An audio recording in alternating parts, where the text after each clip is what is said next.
Do you know the imposter syndrome? Do you still have that? Oh, yes.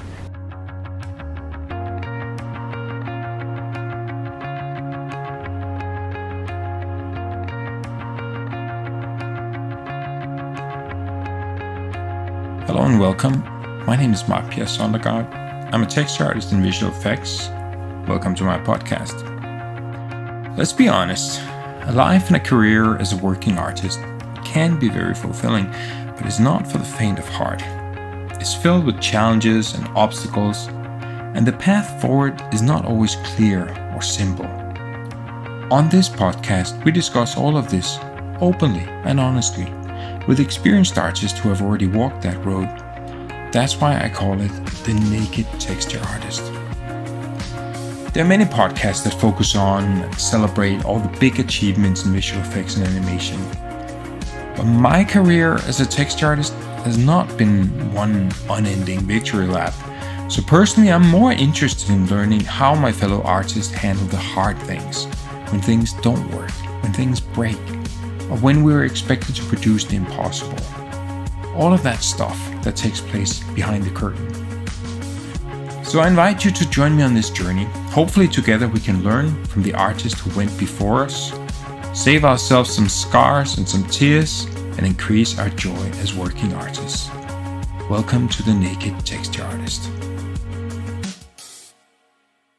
Returning for our second episode with the brilliant Miriam Catrin, we talk about the crippling imposter syndrome, assets you admire and you wish you had done, as well as her best gig. If you haven't listened to the first episode with Miriam yet, do yourself a favor and check that out too. In the first episode, she talks us through her childhood fascination with dragons and cinema, her pilgrimage to ILM, and much more. Please note, these are fragments of a 4-hour-long conversation we had 2 years ago, so that might explain the timing of some of the things we talk about. Enjoy the second part of my conversation with the dragon lady, Miriam Catrin. Do you know the actor Dustin Hoffman? Yes. A winner and all of that. I remember reading an interview with him, and he said that after every job that he has, after every film job he has, he says he literally tells himself, okay, that's it. You will never work again. They're going to find out that you're no good. He still, after all these many years and awards and all of this, still to this day, he believes that he's an imposter, that he will be found out. People will find out that he doesn't know what he's doing. Yeah. Do you know the imposter syndrome? Do you still have that? Oh, yes. You've been texturing for 20, maybe 22 years or something like that. Do you still sometimes feel, I don't know what I'm doing? This is crazy. They're gonna find me out. Or is it that? Did you hear that? Did you hear what she just said? Please, let that sink in. You see, I purposely wanted to begin our episode with this, for emphasis. Miriam has painted textures and worked in the industry for over 2 decades when I interviewed her. She's created some unbelievable work in some of the most high-profile and successful films of our time. Producers and directors have trusted her to deliver the goods in crucial moments when the spotlight is on and there's no place to hide. Yet, listen to her words once again, or as many times as you need. This shows us that imposter syndrome, that treacherous voice in your head that tells you that you are a fraud, you are no good, you will be found out, you will fail. Imposter syndrome is not a very accurate judge of true talent and ability. Please remember this, because you will need it. Because Miriam's words also tell me that this is not something that will go away once you are successful or once you reach a certain level. This is something that you will have to learn to live with. This is something that you will have to learn to keep it from crippling you all your life as an artist. Remind me to one day tell you about the world's fastest greyhound. I'm really always worried that they found out that I'm maybe not as smart as they think I am. You know. But Miriam, when I'm looking at your IMDb list, you are royalty. Oh no. You're visual effects. No. Yes. Oh yes. Look at the list of films that you have worked on. These are modern classics. They in the work that we do, they are modern great classics. You know. Half of the IMDb list is like French movies, so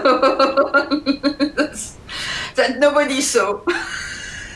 Almost nobody. Oh, No. I saw them, and I saw the assets, and I was thinking, who did this asset? I want to know who did exactly this, who did that. You know, your specialty is dragons privately and since childhood, as an interest. Can you? Has there been a better dragon than Smaug? Yes, actually, I'm working right now on a movie. Not right now because I'm in holidays, but I was on a Chinese movie, a Marvel movie about the Tale of Sanchi. Yeah, I worked on that one too. Yeah, and what did you do on it? The dragon. Sorry? The dragon. Oh, there's a dragon in it. I did much lesser work. Some bamboo and a car and things like that. I did the dragon. I did the tiny demon thing. Okay. And otherwise I did clothes. Very complicated clothes, actually. So but that doesn't count because this is a dragon that doesn't exist yet. No. But I did before Smaug. I did 2 dragons, half dragons. For The Color of Magic in France, the movie was in 2 parts. It was a TV movie, The Color of Magic. Yeah. And you've got like 2 parts with dragons, 1 bad dragon and 1 nice dragon, and that was cool. And before that, I did another. So they say it's a snake, but she looked more like a dragon than a snake, to be honest, a water dragon. I work on a creature called Unchegila, on a movie, a TV movie as well, called The Dreamcatcher. Not The Dreamcatcher, it's The Dream something. And yeah, it was already a creature, dragon type like. And then Man of Steel, you did the dog dragonfly kind of thing that sort of looks like a dragon. The weird creature that you're like, what? What is that? He has to have scales. Like the wings are like lobster legs, and you're like, what the hell? This thing. But it was super funny to do. It was super fun to do. I love doing that thing. How many artists were you on Smaug, just for the textures and the look of? So we were four. So there is Alwyn that did the tail, but he didn't stay all along. Basically, he has to do other stuff. We have Victor, my partner. Okay. And what part Robert did you Baldwin. do? So I did the head and the neck. Oh, see, I was going to say, to integrate all of these parts, different artists working on different parts, how on earth did you do that? So basically I did some, like, I did first the head and the neck to give like the layering, how we will proceed. To establish a style and a look and... Exactly. Yeah. Like I did before a texture concept, I guess. Okay. Yeah. Okay. Pretty precise, actually, on the face and everything. I was a color, just to have an approval from Peter Jackson, basically. like because we couldn't really put it completely red. No. Like the book says. And I wanted really to make him look like, these tiny frogs. Oh, yes, from the Amazon jungle? Were very poisonous. Yeah. Exactly. And they are very colorful with like a lot of like pattern and everything. I wanted him to look like that, basically like I'm dangerous. Yeah. And you can see it by my patterning and my coloring. So what we don't see in the movie, because they wanted to desaturate everything, so it looked older, but it was extremely bright red and black blue, and really yellow, golden yellow with orange and everything. You have a mixture fade. Wow! But they desaturate everything, so it look orange now. But yeah, that could have looked amazing. Yeah. But if you, I'm sorry to rub salt in your wounds there, but no worries. It's not my movie. At the end, that's true. It's not my movie. No, I know. We are not artists. We're just being told what to do. Exactly. But so that moment when you see the nostrils coming out of the gold, and then you see the eye opening. Oh, it's so good. It's so good. And up close, the scales, everything, the eye area, and normally eyes, this area here with the head, you have the skin here, but then you have the eyeball is something completely different, and the transition from normal skin or scale or whatever leather it may be onto the eyes, that little shadow area where they are a little bit wet, it's so hard to get right. But I believe it. When it opens the eyes, I believe the scale, I believe everything. It is just, Oh, thank you. Oh, thank you.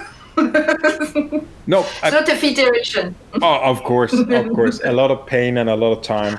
I actually, for such a big asset, we didn't have so much iteration, to be honest. Okay. I was really surprised that we didn't have so much things to change. We didn't have, basically. It was really one big go, and they were pretty happy really early. So about that, they desaturate everything at the end because it needed to look old, and that's the way it is. So when I see that asset, I'm thinking that is an asset I would have liked to have done. Yes. I would like to have done that asset and just say, like, you know what? I'll put a tattoo on my forehead. I did the. And I could just retire a happy man. I could do something else. Yeah. Do you have any pieces of work that you're looking at that and you're thinking, oh man, I wish I had done that? Oh yeah, of course. So Jurassic Park. Yeah. Because Jurassic Park for me it's still. I was when they were doing Jurassic World, I was on Avenger in ALM. I was really looking at their work. All the texture artists there, like, man, I wish I could do that also because it was so beautiful. Yeah. Dragonheart. That's always been my. So for you, it's more about the groundbreaking things that like Jurassic Park. It was the first of its kind. Yeah. It was the first time this was achieved and done. Yeah. Dragonheart as well. Yeah. So. That's you would have liked to have been that pioneer that was the first one, the explorer that was the first one to, I don't know, discover the North Pole or something in the world of visual effects. I don't see it like that. I see it more like this kind of that excitement that you experiment very few times in your career, where you don't know where we are going, but we are going. Yeah. You don't know what it will look like, but you are like, yeah, let's go. And you will try everything you can to make it like super good. That's more this excitement that I'm looking for, I experimented once, to be honest, and not twice. The Unche stuff, because it was really new. It's the first thing that I was doing with displacement, not bump. So it was the first creature thing that I was like, whoa, that will be something. And the second one was Avatar.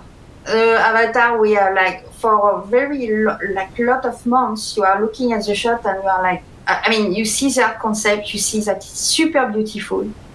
You see, look at the shot and you're like, oh my god, I hope that we will have the same impact than the art concept.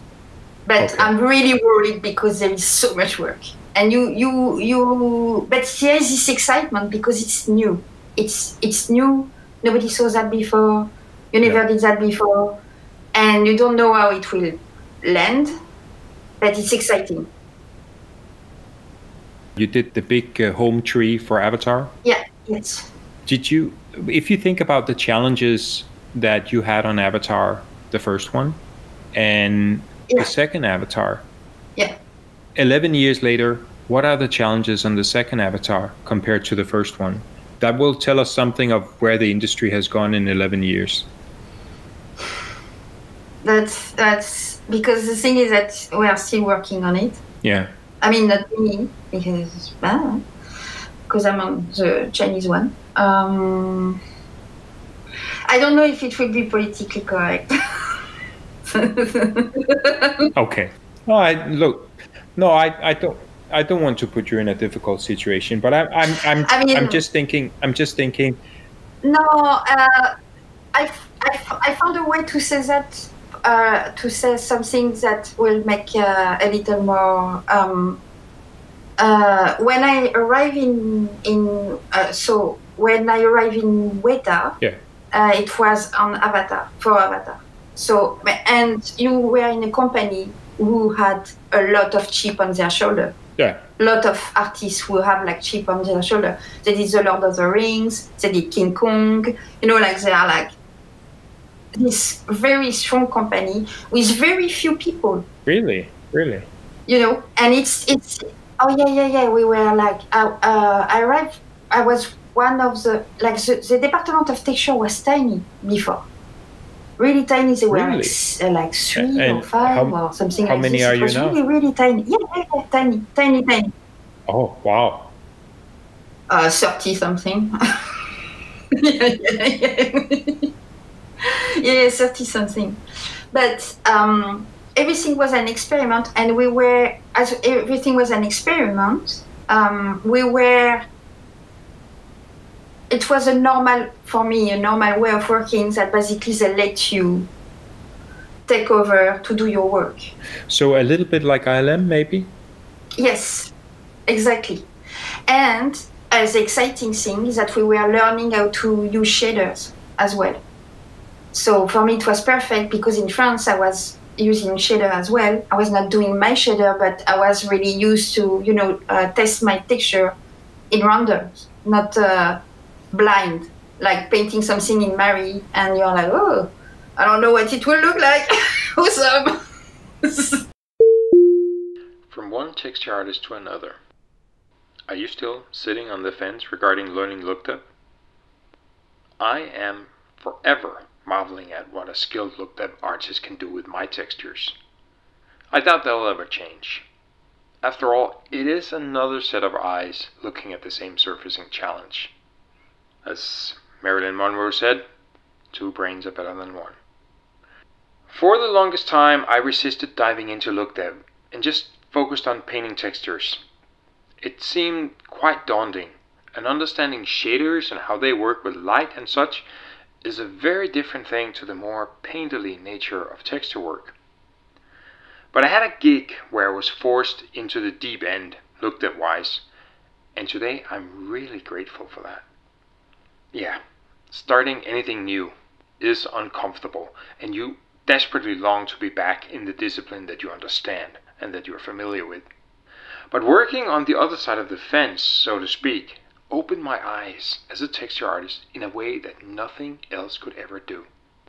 Now I no longer blindly produce texture maps and then send them off into a black box and hope for the best. Now I texture to actively and precisely control the finished look of a surface. So if you're a texture artist who doesn't yet do your own look depth, do yourself a huge favor. Take the plunge and learn look depth. So it was very exciting, but we were way few, and you've got this kind of experiment. We were 900 people. We are the double of that now in the whole Weta. So, and also, you didn't know if it would be successful. It was a big bet for Weta. Yeah. To go into this kind of thing, full CG. Yeah. It was a really big bet. So now, 10 years after, you are on the success of what happened before. You are reusing the same asset, and now it's like you have a lot of people involved who want to be involved in the creative process. Okay. Of doing assets, and it makes everything way slower and a little sometimes confusing, to be honest. Okay, I can see that. I mean, the more people you add to anything, the complexity just grows exponentially. Exactly.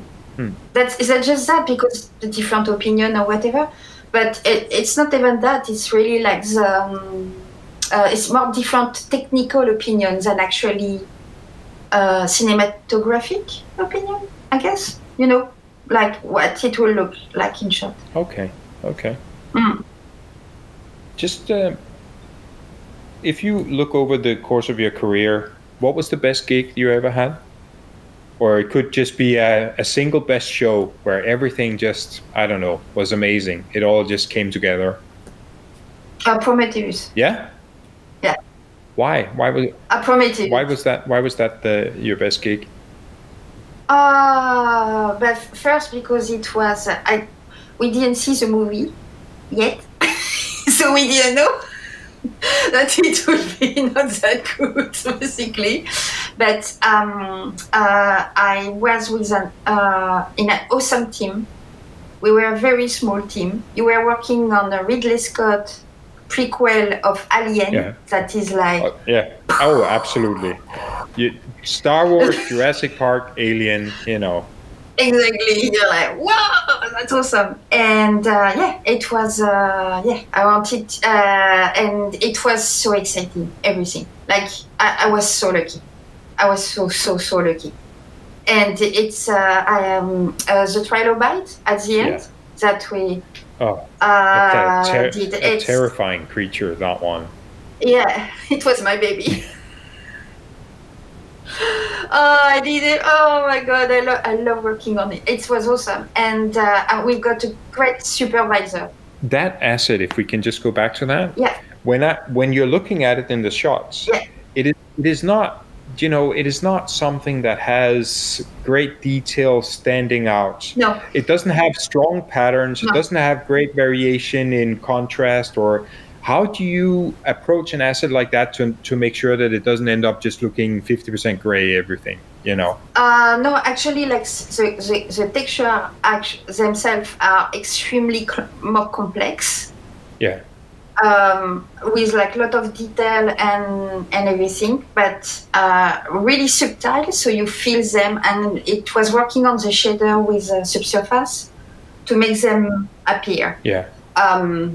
The easiest was, of course, when all the mouth and everything like this, because it's very fleshy, so you have a lot of detail of like capillaries and things like this. Yeah. But that's true that for there is a lot of detail, knowing that 50% will probably show with this kind of lighting and this kind of subsurface that you got into the asset. So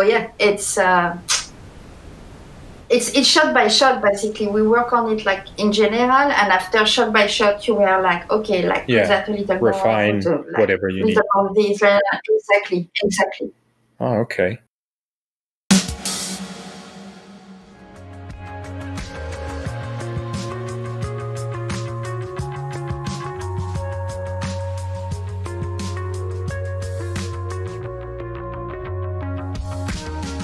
Thanks for spending a little bit of your day with us.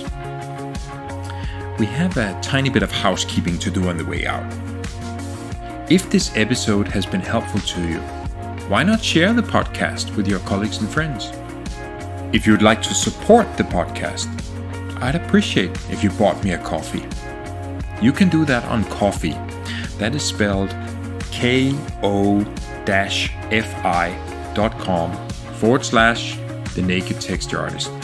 One word. If you have suggestions, comments, or questions, I'd love to hear them. Feel free to drop me a line on thenakedtextureartist@gmail.com. That is The Naked Texture Artist written out in all one word @gmail.com. As I mentioned, having a busy day job in visual effects means my release schedule for this podcast can be a bit irregular. So if you don't want to miss out, subscribe to The Naked Texture Artist wherever you get your podcasts. Or follow the podcast on the socials, then you'll be alerted when the next episode drops. The music in this episode was Awake by Tycho. Nick Sifoni helped put the sound together, and everything else was done by me, your host, Mark Pierre Sondergaard. Speak to you soon.